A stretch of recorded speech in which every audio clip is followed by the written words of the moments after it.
There you are. Look at you. All dressed up like a gift someone else is about to unwrap. Standing here in the half-light, looking every inch of the prize they've spent years polishing. I hate it. I want you to know that before anything else gets said tonight. I hate it. The color doesn't even suit you. It washes you out. Makes you look like some painted portrait on a wall, rather than the living, breathing person I've watched command rooms with a single glance. Whoever laced you into that finery clearly doesn't know you the way I do. Or they would have chosen something with a little more blood in it. A little more you. Deep's crimson, or perhaps that stormy gray that makes your eyes look like thunder.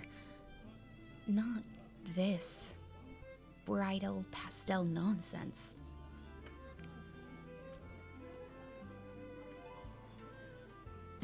Don't look so surprised. Did you really think I'd stay out there? Smiling through my teeth, clapping politely, tossing rose petals at your feet like the rest of those simpering, spineless courtesans that don't even know the real devotion if it bit them on their perfumed asses? No, I'm not built for pretending. That's the one thing I never learned to do well. No matter how many masks they hand me, or how many times the king has threatened to have my tongue cut off for speaking too freely. Though, God knows I've tried to learn it. For you. Practice in front of cracked mirrors in my tiny chamber, forcing my face into something pleasant and blank, while imagining you walking down that aisle. It never took. My mouth always twisted back into that crooked smile that means trouble.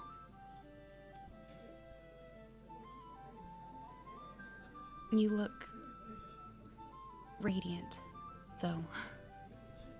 Damn you for that. Even in something I despise, you make it impossible not to stare.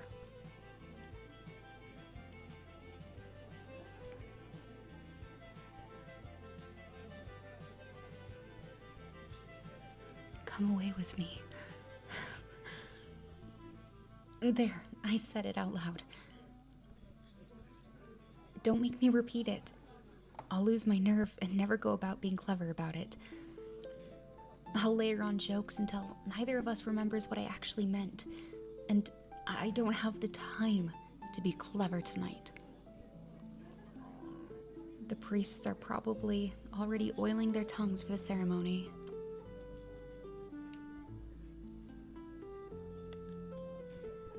Leave. Right now. Out the servants' passage, behind the tapestry of the old boar hunt, past the kitchens where the fires are dying down. There's a horse, already saddled towards the east wall. I saw it to it myself, hours ago. Like a fool. Like the fool I am. A sturdy bare mare. Nothing flashy that would draw eyes. I packed saddlebags with bread, cheese, a skin of wine, and that ridiculous cloak that you love. The one that smells like pine from the northern forest. We could be past the border by sunrise if we ride hard. I know dozen places the crown would not follow. The hidden valleys beyond the mist mountains, the old smuggling routes around the river, even the crumbling watchtower where we once hid during the autumn games.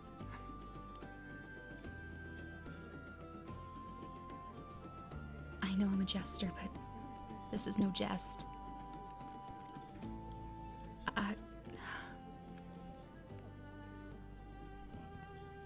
I would carry you there myself if you asked it of me. Throw you over my shoulder like one of those ridiculous romance scrolls the ladies smuggle. Bells jingling the whole way. I would burn this whole gilded cage down to the ground for you and dance in the ashes, laughing as the tapestries curled and the gold melted. Don't think I wouldn't. It would almost be fun. A proper jest for the ages. The king's fool, ending the kingdom with one final performance.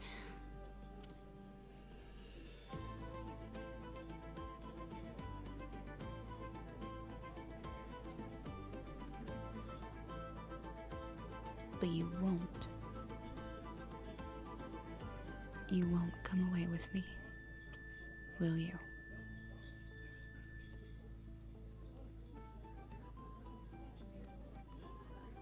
Say it anyways. Say the thing about duty.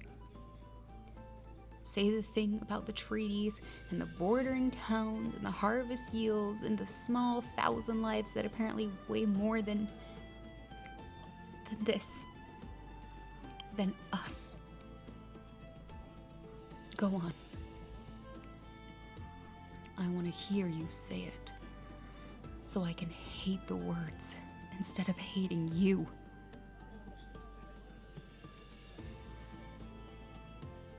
Let me memorize the shape of your excuses so I can carve them into my ribs later.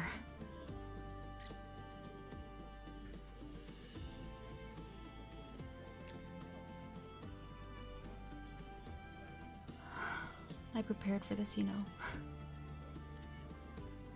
Rehearsed every counter argument in my head while juggling knives this afternoon. But hearing it from your lips, that's different.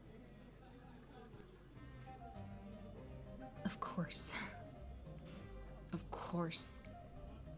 Noble to the last, aren't you? It's almost admirable. It's almost... No. It is infuriating. Infuriating and predictable. And so you, that I want to scream.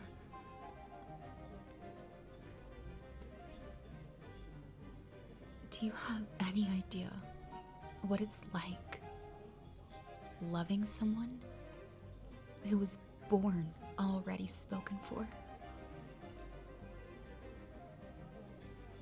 Who belongs to a kingdom before they ever belonged to themselves, or to me, or to anyone who might actually deserve a piece of their heart.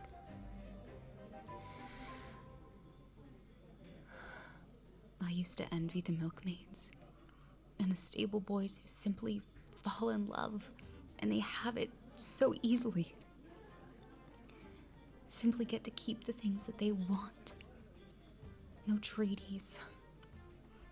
No crowns weighing on their chests like millstones. No bloodline to preserve at the cost of everything human. Just two idiots in a hayloft, and their whole stupid, unremarkable lives ahead of them. Waking up tangled together. Arguing over who burned the porridge. Growing old without ministers tallying the cost. I would have traded every ounce of wit God gave me to be born a milkmaid, if it meant that I could have you, without an audience of ministers deciding whether I'm even allowed to look at you too long. Can you imagine it? Me, without the bells, without the painted smile, just calloused hands, simple dress, stealing kisses behind the barns while the crows looked on indifferently.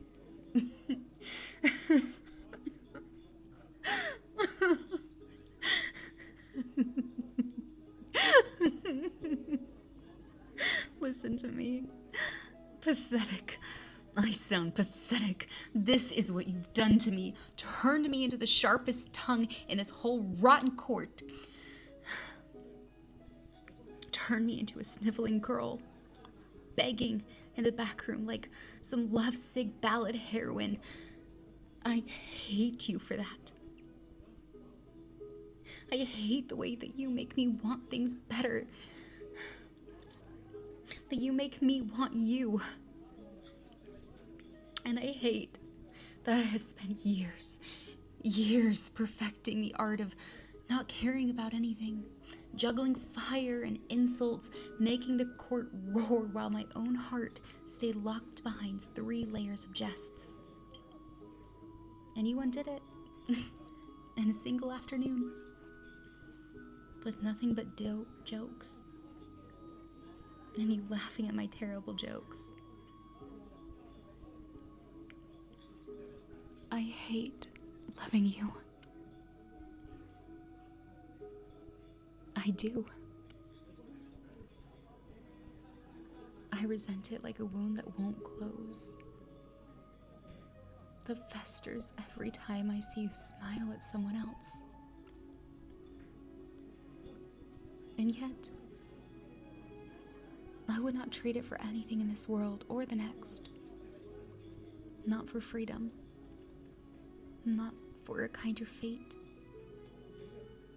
Not even for the chance to forget.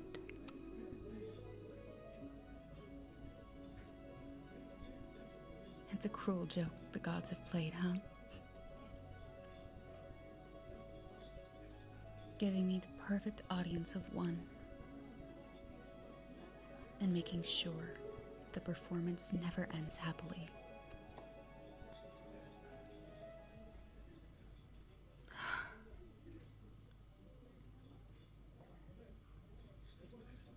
Do you remember the winter well froze and half the court caught fever? The halls echoed with coughing, and the physicians were running ragged with their leeches and their prayers.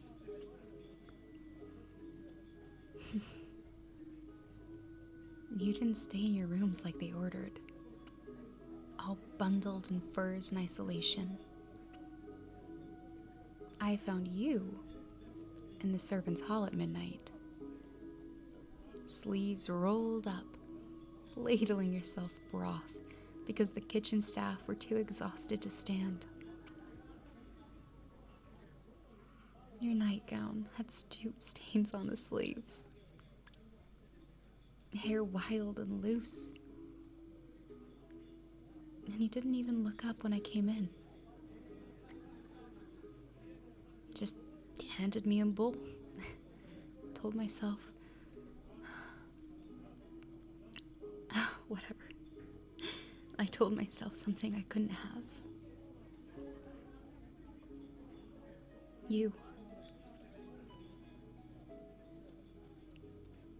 And you snapped me out of it and told me to make myself useful for once, or you'd have me juggling chamber pots as punishment.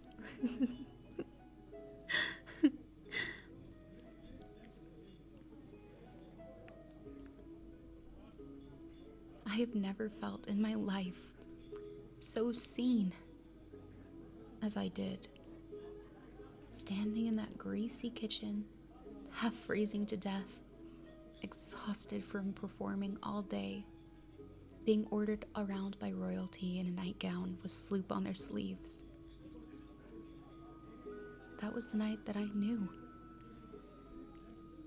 I didn't want to know it. I fought for months afterwards, told myself that it was nothing. Told myself that I simply admired the way that you admire a particularly executed joke or a flawless knife throw. I told myself that the warmth in my chest was just the broth.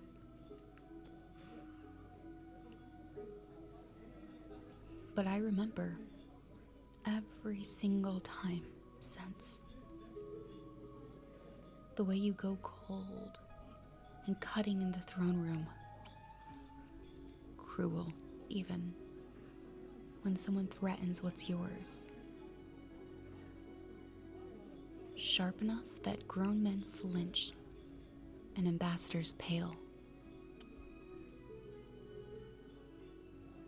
I've seen dukes stammer apologies, one after the other,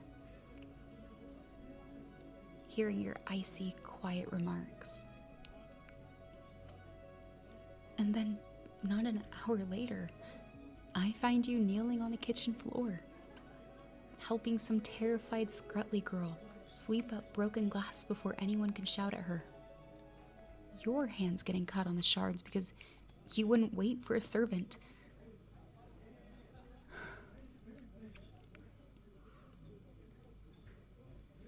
Nobody sees both those people. They see the crown, glittering and distant. Or they see the kindness when it suits the stories they tell. They think that's all of you. But I see all of it. The blade and the balm together. The ruler and the human. And I love you more for the contradiction, not despite it. You are not gentle because of your royalty. You are gentle in spite of everything this place has tried to carve out of you. The lessons in detachment, the arranged betrothal, the weight of the expectations that would crush lesser souls. That is so much rarer and so much harder won than the kindness that costs nothing.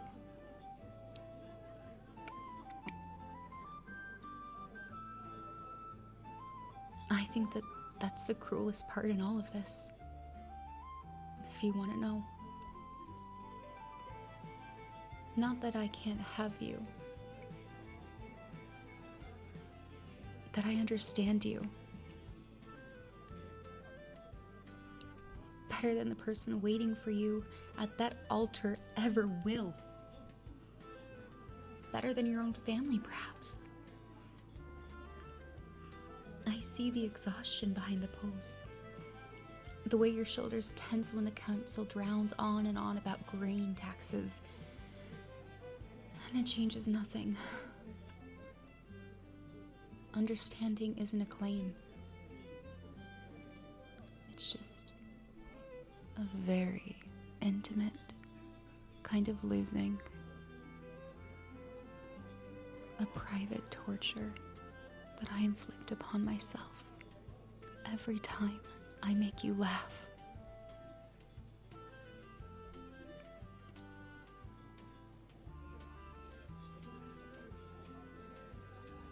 Do you know how many nights I've lain awake in that drafty little room they gave me?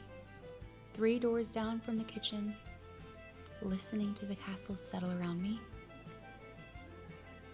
The beams creaking. Distant guards changing shifts. Mice in the walls. And thought nothing but the small, ordinary shape of you. The way you drum your fingers on the arm of the throne when the council bores you. 3 quick taps. Then a pause. Like you're composing a small, silent rebellion. The way you used to reach for my sleeve when we were younger and thought no one was watching, just to steady yourself on those slippery marble floors after too much wine, or during tense audiences, your fingers brushing my bells, sending little chimes through me.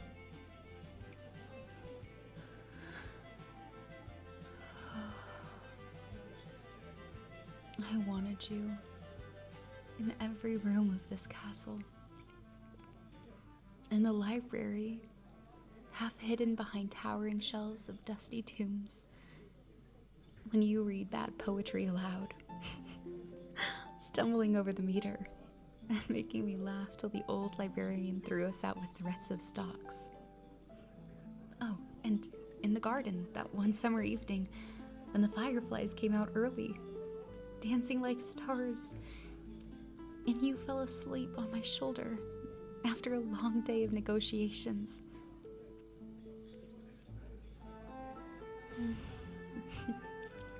I didn't dare move for 2 whole hours, though my whole arm went numb and the pins and needles screamed through it, because I didn't want that time to end. I counted your breaths, mesmerized of the weight that you would trust me to even sleep.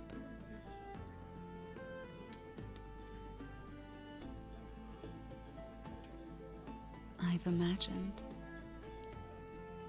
more times than I will ever admit out loud what it might be like to be allowed to hold you the way that I want to. Not the careless, performative gestures a jester is meant to entertain, the exaggerated bow, the flourish, the kiss on the hand for a cheap laugh. I mean the real thing. Slow. Unhurried. Because we'd have all the time in the world instead of tiny, stolen moments before dawn.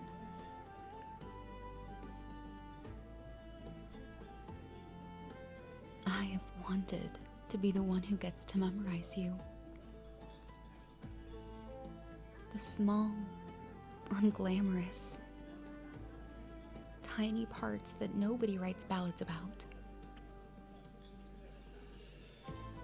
The way you sound half asleep, voice husky and unguarded.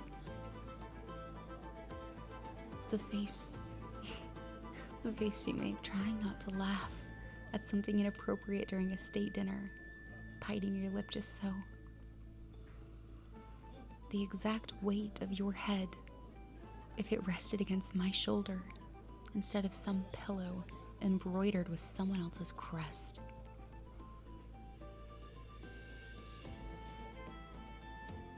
The scar on your hand from childhood after that riding accident. The way that your hair smells after a bath with those expensive herbs.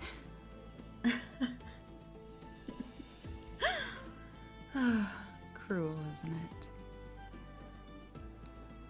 How specific longing gets when it has no hope of ever being satisfied.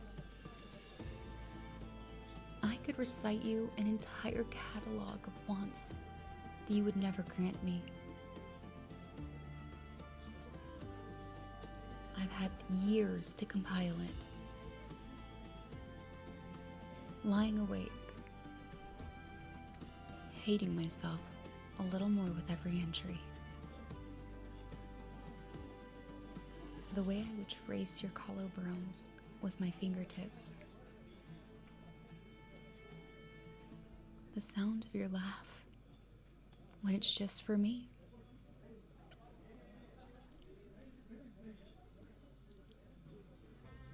Unrestrained. Waking up to your face the first thing. Rumpled and real. And the worst of it, the very worst, is that I don't even want just a stolen hour of you. I don't want to be some secret, some conquest whispered about you in the servant's tank. I want the mundane, the unremarkable forever of you. I want to argue with you about nothing over breakfast for the next 50 years, whether the eggs are too runny or if the new bard is any good. I want to be bored in your company until we're both old and gray. And neither of us remembers a world where we weren't doing exactly that. Standing by a fire, your lap in my head, complaining about aching joints, while I tell terrible jokes to make you groan.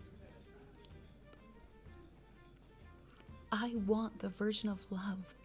No ballad ballers to write, because it isn't dramatic enough. It's just two people choosing each other. Quietly. Every single ordinary days. Through fevers and festivals and failures.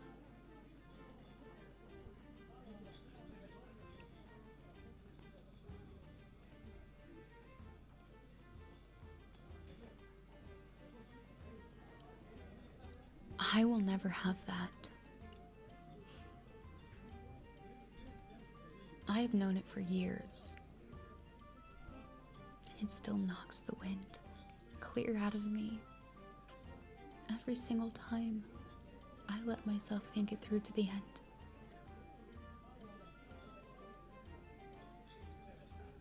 Sitting here while you're about to be betrothed.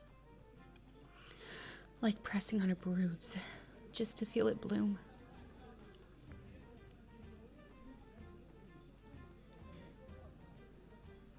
Remember the night of the solstice mask? You wore a mask, but I knew you instantly by the way you moved. We danced once, officially. But later in the shadows, you let me lead you. Steps no one else saw. Your hand in mine. Steady, despite everything.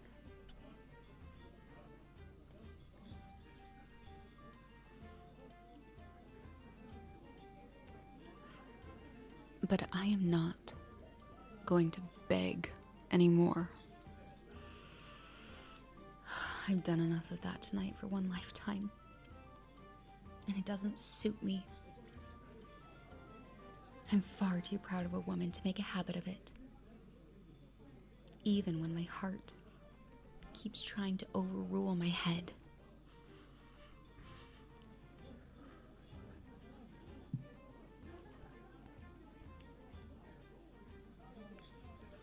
So, fine.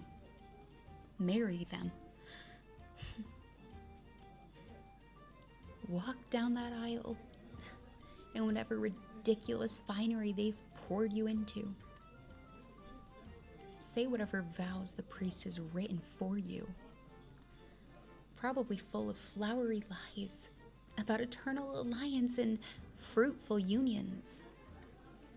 Let them put a ring on that hand that I have spent years wanting to hold, tracing the lines of your palm when no one looked. And I will stand in the very back of the hall with the rest of the fools, clap along with everyone else, bells jingling in false merriment. And no one will ever know what it costs me to do it. The way that my chest will tighten with every word you speak to them.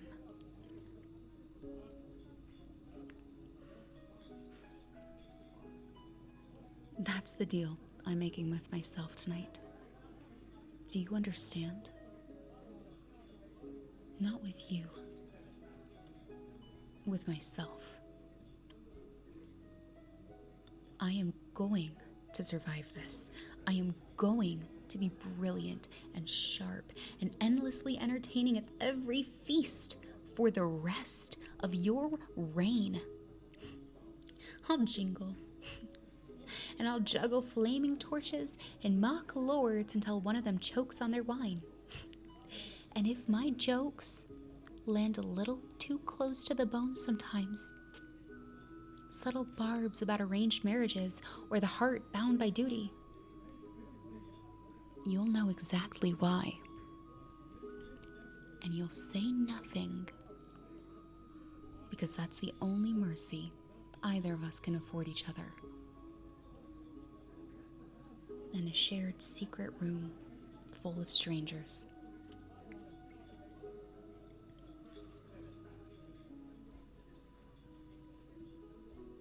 I'll even make them love me the way they always do.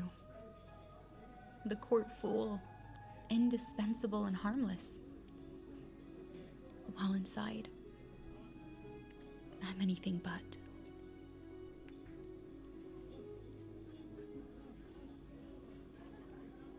But I need you to hear this part clearly. Because I am only ever going to say it once. And then I'm going to lock it away again, somewhere you will never find it. Bury it under layers of jests and bells.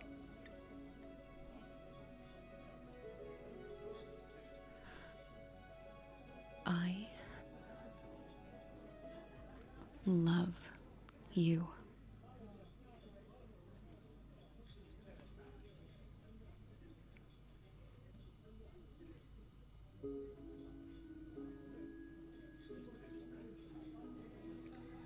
Not the way court poets write it.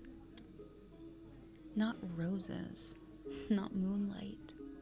None of that pretty, bloodless nonsense that fades away by morning. I love you the way a starving woman loves bread. Desperately, resentfully, with my whole ruined, undignified heart, in a way that has never once been convenient, never once asked my permission. It barged in like an uninvited guest and refused to leave, no matter how many times I insulted it. I will not stop. I want you to know that. I want you to carry it down you with the aisle, whether you want to or not. Whatever happens after this, the rings, the vows, the children you'll raise, smiling at someone who will never truly see you the way I do. Never notice the way your laugh changes when you're truly happy. Because I am not going anywhere. I will still be there in the corner of every hall, making you laugh when the room has gone cold and formal and lonely, the way it always does around a throne. I will be the only one in this entire castle who tells you the truth instead of what you want to hear, even when it stings.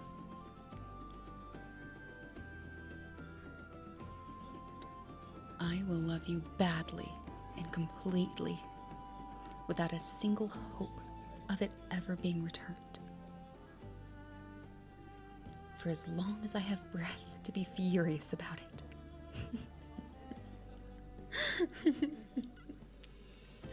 Isn't that pathetic? The jester, hopelessly devoted to the one person in the world that she could never have, dutifully suffering at the edge of every room for the rest of her miserable life. It'd almost be funny.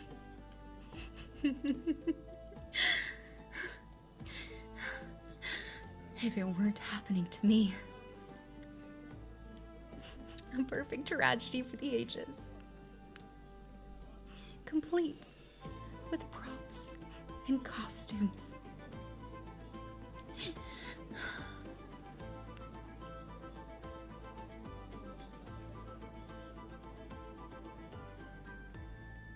Don't you dare pity me for it.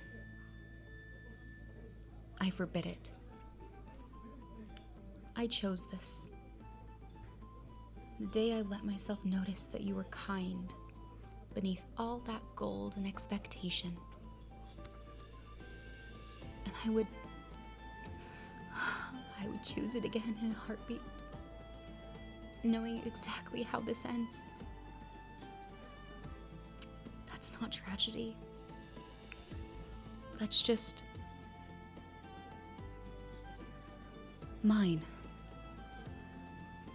The one thing in this whole arranged, transactional castle that is entirely, stubbornly mine. Because no minister negotiated it, and no treaty demands it, and no crown can command me to stop.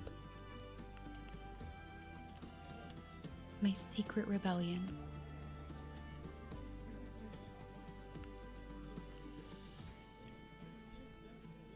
I've loved you through plagues and wars and petty court inquiries, through your triumphs and your quiet doubts. I've loved you. I love you. And I'll keep loving you.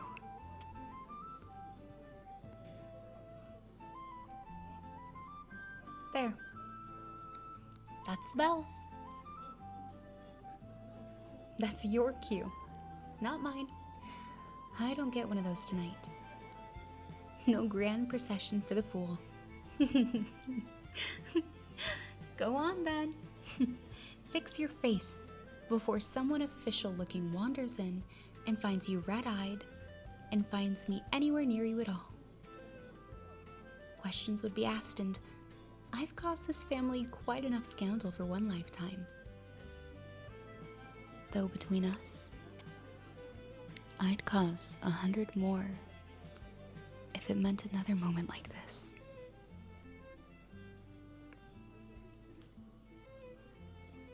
I won't touch you. I won't say any of this again. I don't think my pride could survive it. And I only have so much of that left after tonight. I'll go back to being the fool who makes you laugh at feasts and says nothing while someone else holds the hand that I've always wanted. That is the whole of what I am allowed. God help me. I will take it. Because even a little of you, even at a distance, even in secret, even in scraps thrown from someone else's table, is worth more to me than the whole of anyone else freely given.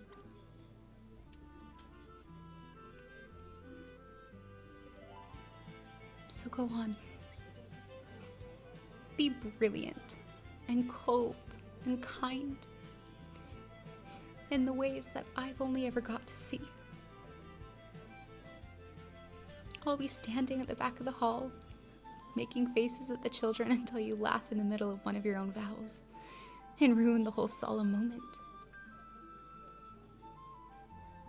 It'll be the last thing I ever get to give you. And I intend to do it properly. Maybe trip over my own feet for good measure.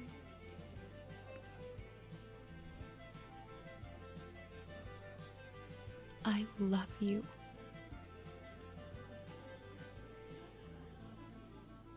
That's all. I needed you to have it once. Spoken plainly before the bells took the last of my nerves. And it stopped being mine to say it all.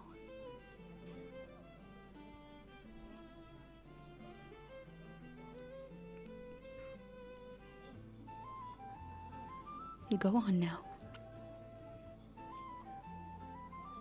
Don't keep someone else waiting.